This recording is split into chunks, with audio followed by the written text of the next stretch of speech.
Почнуваат вестите на Канал 8. Во редна седница, чија тема беше состојбата со коронавирусот, одржа штабот за заштита и спасување на општина Кочани. При тоа се разговараше за потребата од преземање превентивни мерки и активности за заштита.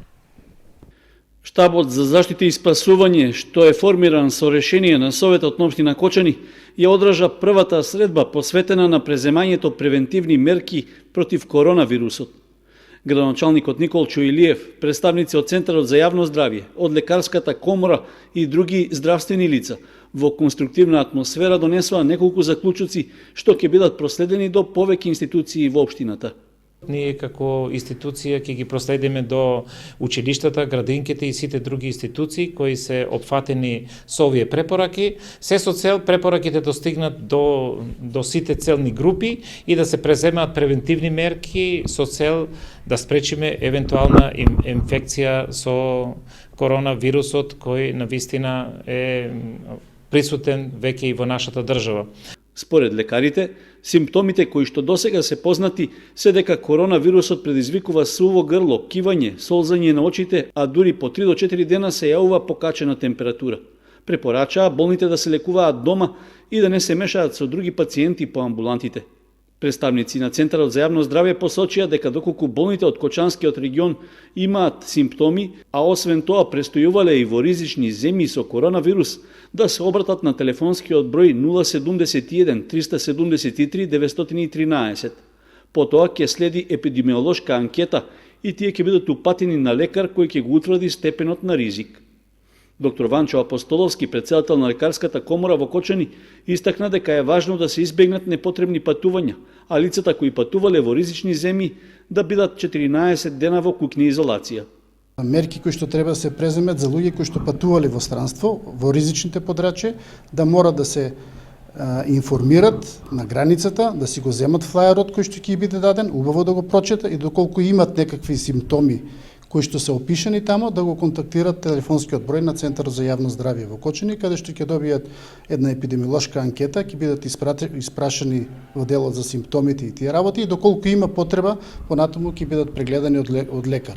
Да не одат во амбулантите кај матичните лекари, да не одат во болница на итна медицинска помош, него веднаш да се јават на тој телефонски број на кој што ќе можат да бидат дали се ризични или не се ризични пациенти за тоа заболување. Маски не треба да носат децата, значи многу пати беше повторувано и во медиумите и сега пак ќе искористим ова да го спомнам, не треба да носат деца затоа што фаќајќи ги маските они можат само да направат поголема контаминација, заразност и да не може да дишат. Препораките да се излегува надвор, да се шета, да не се собираат значи групни забави, групни сега нормално дека сакат секој нели да се видат, ама најдобро е препораките да бидат шетање на чист воздух, проветрување на просториите.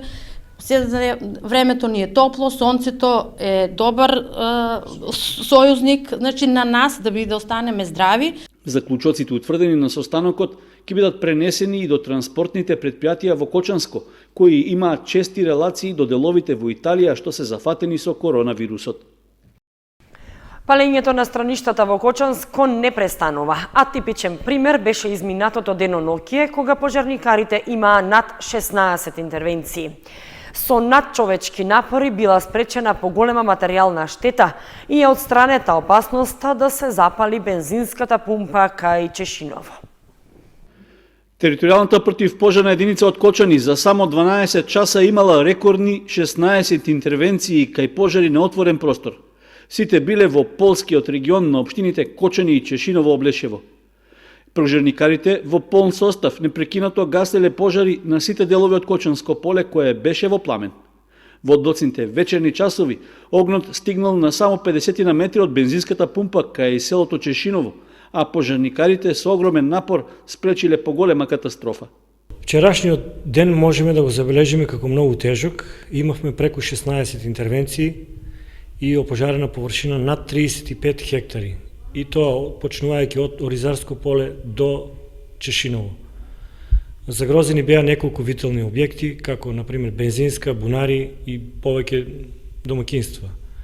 Во еден момент имавме ситуација да мораме да го блокираме и сообраќајот, бидејќи од двете страни нападот беше зафатено со огин и постоеше опасност од сообраќајки и запалување на возилата. Така да несовесното палење на земјоделците веќе вчерашниот ден беше врв. Ветерот беше многу лош, многу силен и тоа така ни ги дуплираше тешкотиите. Бевме ангажирани сите од цела пожарна со сите возила, некако успеавме да се справиме со оваа катастрофа. Земјоделците не се откажуваат од навиките за палење на страништата, а ветерот дополнително ја усложнува состојбата. Територијалната противпожарна единица со сите расположиви човечки и технички ресурси гасела неколку пожари одеднаш. Градоначалникот на Кочани Николчо Илиев ги повика надлежните институции да преземат соодветни мерки и да побараат одговорност од сите што ги доведуваат до опасност безбедноста, здравето и животот на жителите не само на Кочани, туку и на поширокиот регион. Општините од источниот и од североисточниот регион ќе добијат возила за собирање комунален отпад во рамки на проектот за регионална депонија кај Свети Николе. Наскоро треба да се формира меѓуопштинско предпријатие за собирање на цврст отпад, а возилата ќе бидат испорачани по изградбата на депонијата и објектот за преработка на отпадот.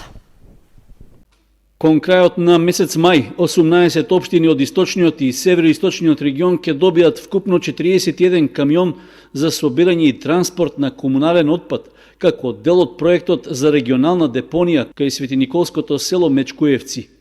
Ова било најавено на средбата што представници од Канцеларијата на Европската Унија ја имале во средата во Свети Николе со градоначалниците од двата региона. 16 од камионите се со зафатнина до 4 метри кубни, 7 со зафатнина до 10 метри кубни, 9 од 16 метри кубни и 3 од 25. Исто така, 6 возила ќе бидат специализирани кранови за подигнување и истурење на отпадот. Камионите ги обезбедува Европската Унија како дел од опремата потребна за отворање на регионалната депонија со која се опфатени сите општини од истокот и североистокот. Возилата ќе ги испорача бугарска фирма, но по испораката возилата нема да можат веднаш да се користат, туку ќе се чека завршувањето на изградбата на објектот за преработка на отпадот. На состанокот со градоначалниците, евроамбасадорот Самуел Жбогар најавил дека покрај планираните 40 милиони евра за овој проект, ќе има и дополнителни 7,5 милиони евра за затворање на нестандардните градски депонии. При тоа било порачано општините во најбрз можен рок да се договорат околу формирањето и изборот на директорот на јавното предпријатие кое ќе стопанисува со регионалната депонија. Депонијата кај Свети Николе се очекува да затвори 16 нестандардни нелегални градски депонии, како и уште 107 помали диви депонии. Во Кочани формиран нов ансамбл за традиционална музика и игра Митко Алексов. Пробите започнаа да се одражуваат, а на изненадување на сите, за почеток брои околу 120 членови. Кон ансамблот се придружија и старите играорци, ветераните кои некогаш членуваа во фолклорот на тогашниот пионерски дом Асно. Започна со работа новоформираниот ансамбл за традиционална музика и игра Митко Алексов во Кочани. Почнаа да се одражуваат пробите, а на првата имаше голем одзив на запишани членови од сите возрасти, од 6 до 66 години, вкупно 120 на број.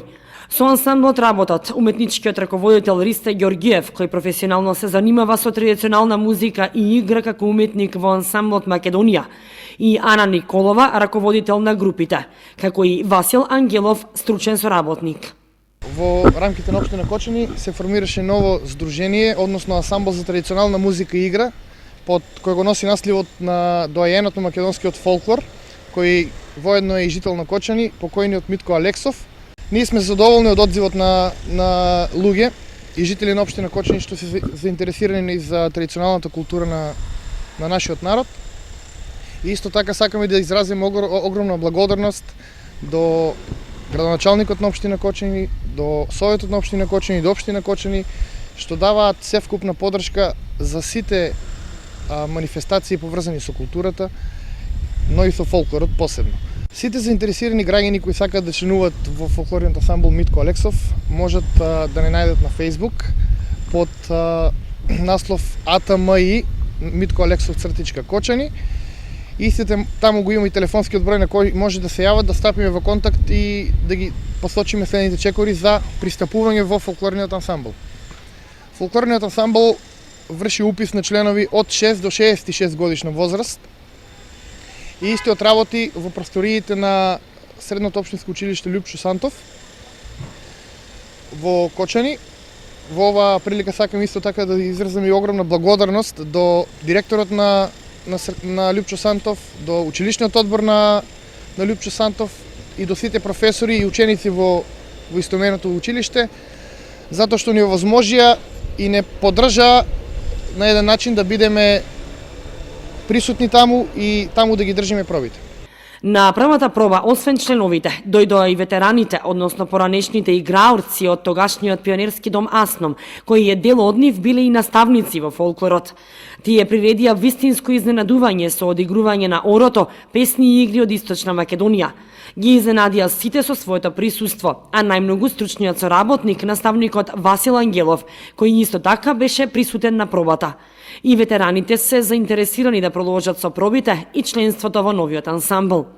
Ансамблот доби честитки од други ансамбли кои даваат огромна поддршка за негово формирање, како и пофалби за името Митко Алексов, почитувајќи го како човек посебно од страна на професионалниот ансамбл Танец. Ансамблот Митко Алексов е отворен за соработка со други ансамбли од земјава и странство, а во иднина ќе се реализираат и многу турнеи.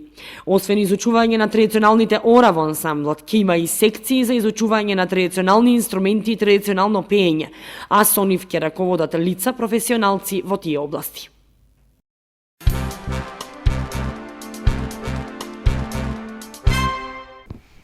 Во организација на афористичката репрезентација на Македонија во библиотеката Искра беше промовирана книгата Афоризми мисли без крлушки на Атанас Крлевски од Велес. Пред љубителите на пишаниот збор во библиотеката Искра во Кочани беше промовирана книгата Афоризми мисли без крлушки, 8 дело на авторот Атанас Крлевски од Велес. Инспирацијата ја црпи од животот и настаните кои секојдневно се случуваат. Книгата содржи околу 500 афоризми, поделени во 3 циклуси, циклус за човекот, циклус за жената и циклус за сатиричен циклус за политиката. Како и сите други книги, оваа книга е напишена така во тој стил. Инаку, ова е 8 поред. Инспирацијата наоѓам во животот, скоро на сите афоризми и јас сум наблюдувач на животот. И токму така и ги пишувам афоризмите.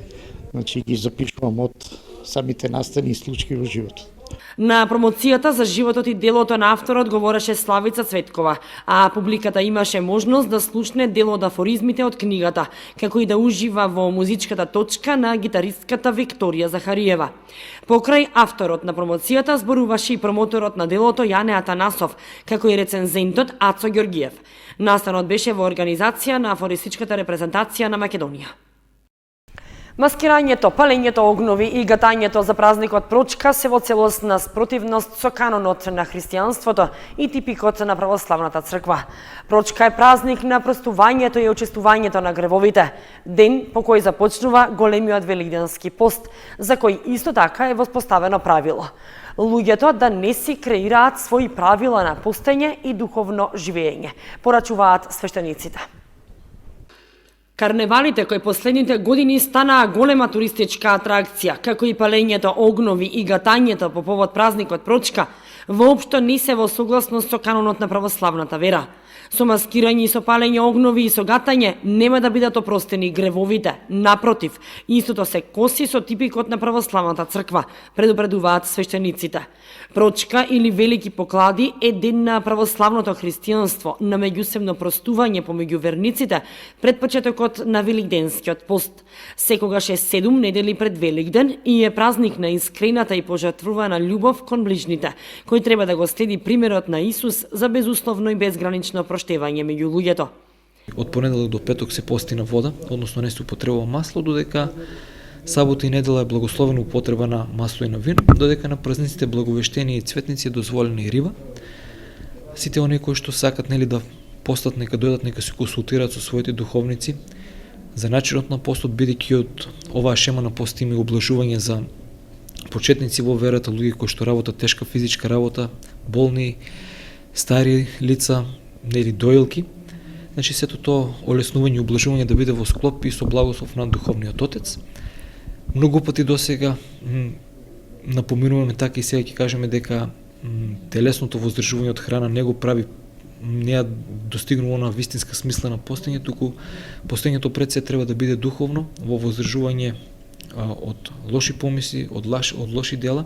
Денот по прочка е чист понеделник, кога почнува големиот великденски пост. И тука има христијанско правило. Неделата пред почетокот на постот е денот кој што го нарекуваме прочка, ден кој што сме сите ние христијаните повикани да се опростиме со нашите близни доколку сме сгрешиле, бидејќи како што се вели во молитвата Очи наш, Бог да ни ги прости нашите долгови како што и ние им ги прощаваме на нашите должници. Значи тоа долг не се подразбира како финансиски долг, туку доколку некој ни сгрешил, доколку некој има сторено нешто лошо против нас, во каква мерка простуваме, така и Бог ќе ни простува на нас.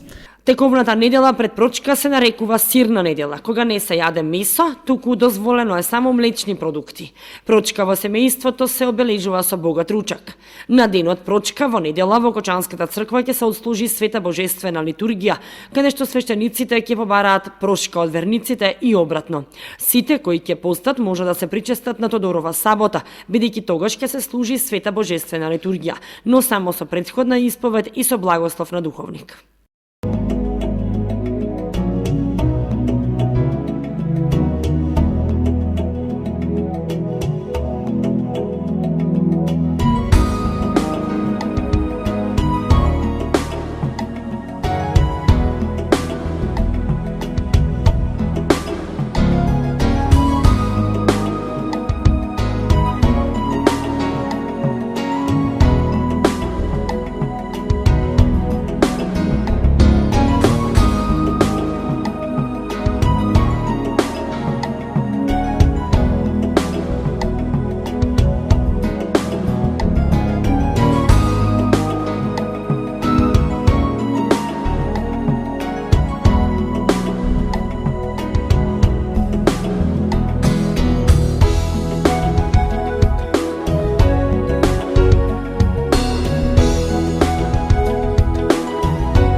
Почитувани, со временската прогноза ги завршуваме и овие вести на Канал 8. Останете и понатаму со нашата програма. Довидување.